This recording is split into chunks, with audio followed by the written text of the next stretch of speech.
आम्ही राज्यातील शेतकऱ्यांसाठी कर्जमाफी योजना राबविण्याचे आश्वासन दिले होते। त्याकरिता समिती गठीत केली आहे।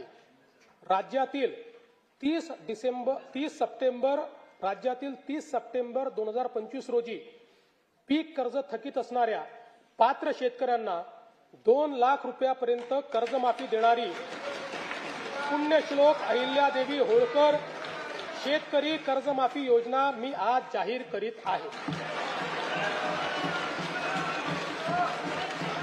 नानाभाऊ,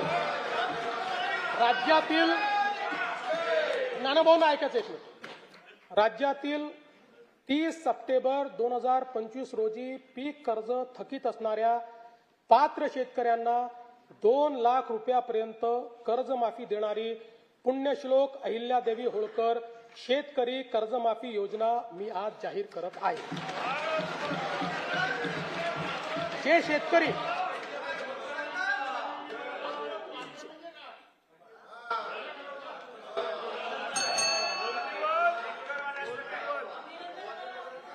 तुम्ही पण जाहीर केले तर पात्रच म्हटलं होतं, पात्रच म्हणावं लागतं, अपात्राला देता येत नाही। ऐका पुढे, अजून संपलं नाहीये। अरे अजून संपलं नाही, थांबा रे बाबा, शांत बसा, शांत बसा।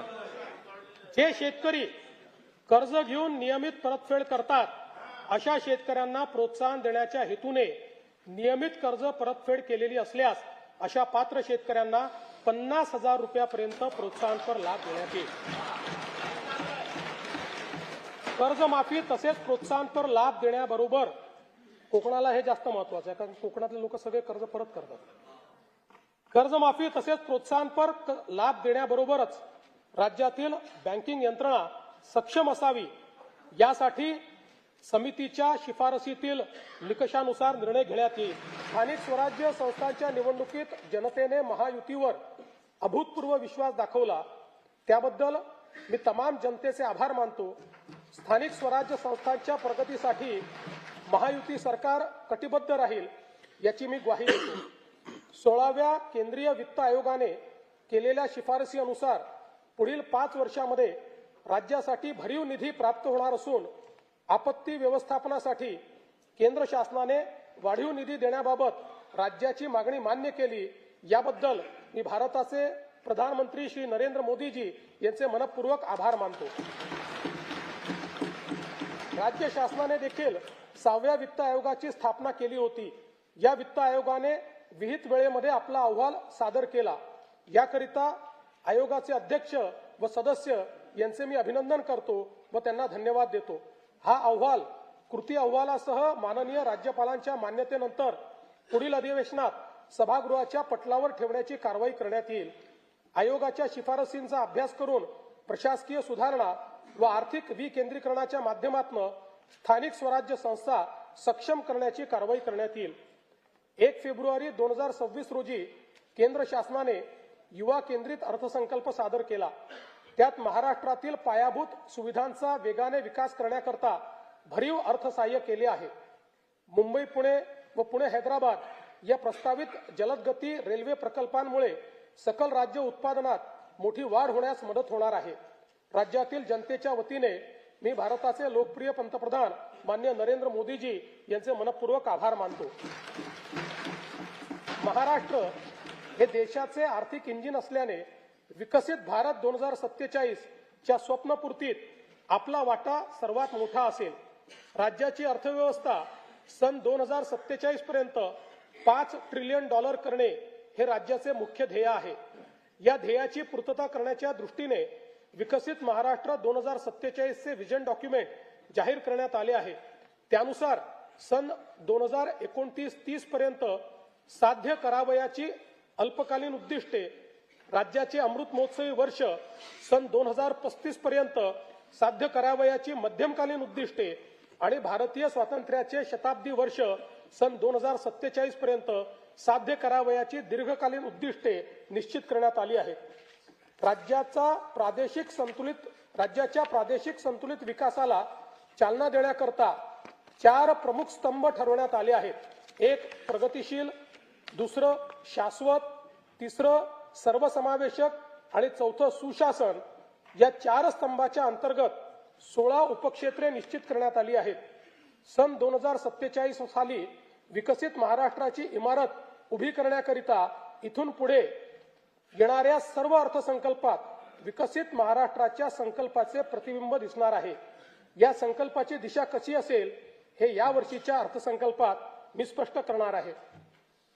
जब इरादा बना लिया है ऊंची उड़ान का, भास्कर राव, जब इरादा बना लिया है ऊंची उड़ान का, फिर देखना फिजूल है कद आसमान का.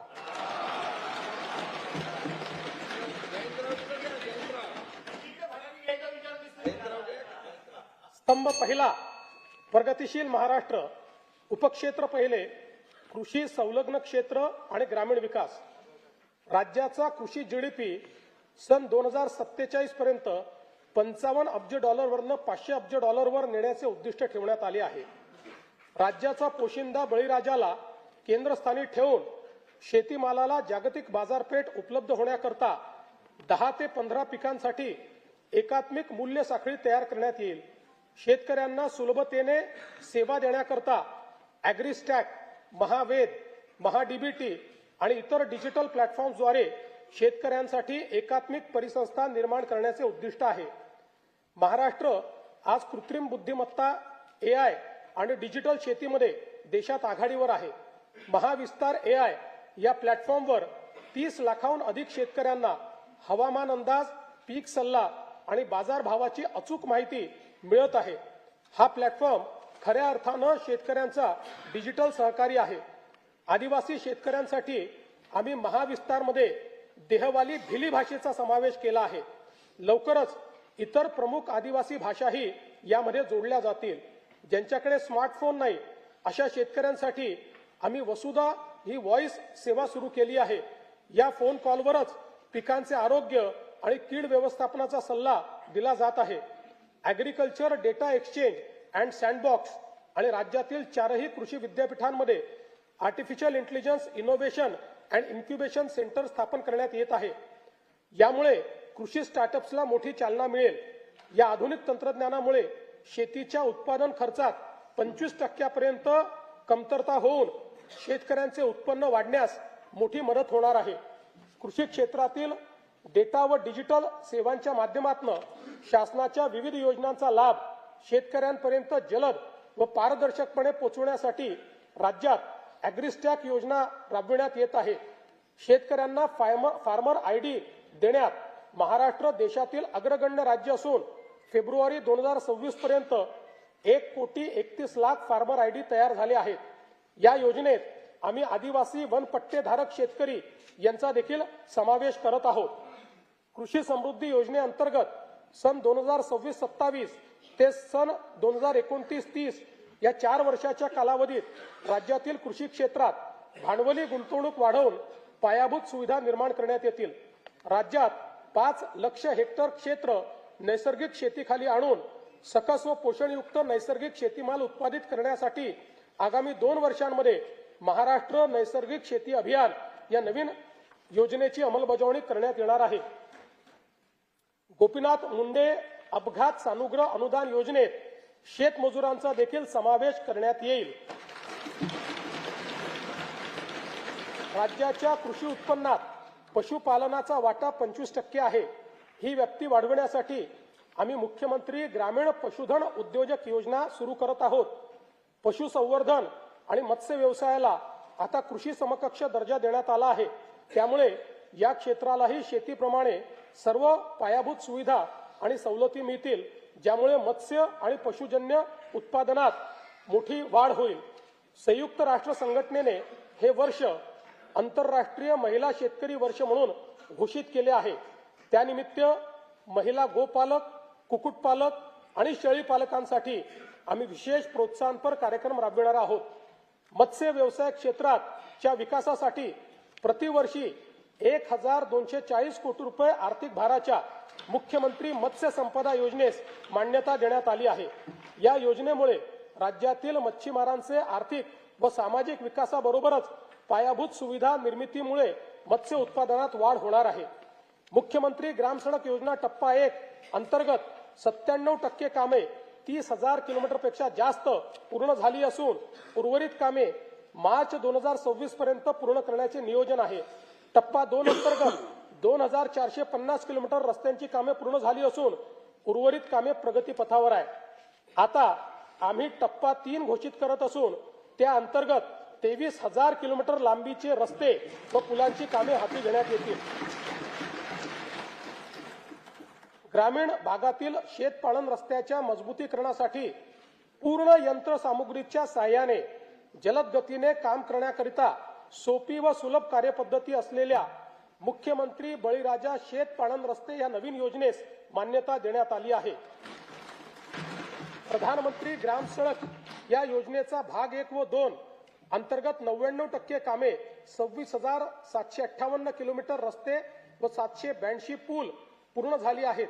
प्रधानमंत्री ग्राम सडक योजनेचा भाग 3 अंतर्गत 6,331 किलोमीटर लांबीचे 393 रस्त्यांच्या कामापैकी 5,086 किलोमीटर लांबीची 6,673 कामे तसेच 223 पुलांच्या कामांपैकी 57 पुलांची कामे पूर्ण झाली आहेत.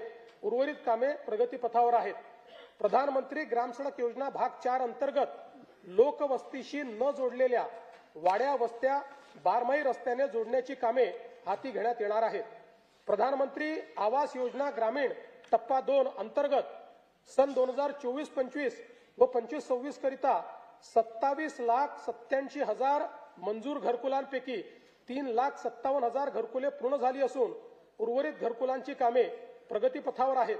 या योजनेअंतर्गत आतापर्यंत 33,410 कोटी रुपये इतका खर्च करण्यात आला आहे.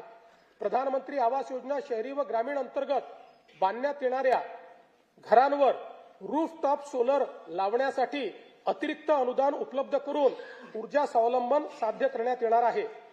पीएम जनमन आवास योजनेअंतर्गत 54,129 घरकुलांना मंजूर देण्यात आली असून 17,929 घरकुलांचे बांधकाम पूर्ण झाले आहे. उपक्षेत्र दुसरे उद्योग राज्यातील उद्योग क्षेत्राचे स्थूल उत्पन्न सन 2047 पर्यंत 123 अब्ज डॉलरवरून 1,500 अब्ज डॉलर पर्यंत वाढविण्याचे उद्दिष्ट आहे. त्याकरिता उच्च क्षमता असलेल्या क्षेत्रांकरिता मूल्य साखळी निर्माण करणे, प्रत्येक उदयोन्मुख जिल्ह्यात मोठे औद्योगिक समूह उभारण्यात येणार आहेत. तसेच सूक्ष्म लघु व मध्यम उद्योगासाठी अर्थसहाय्य देऊन महाराष्ट्र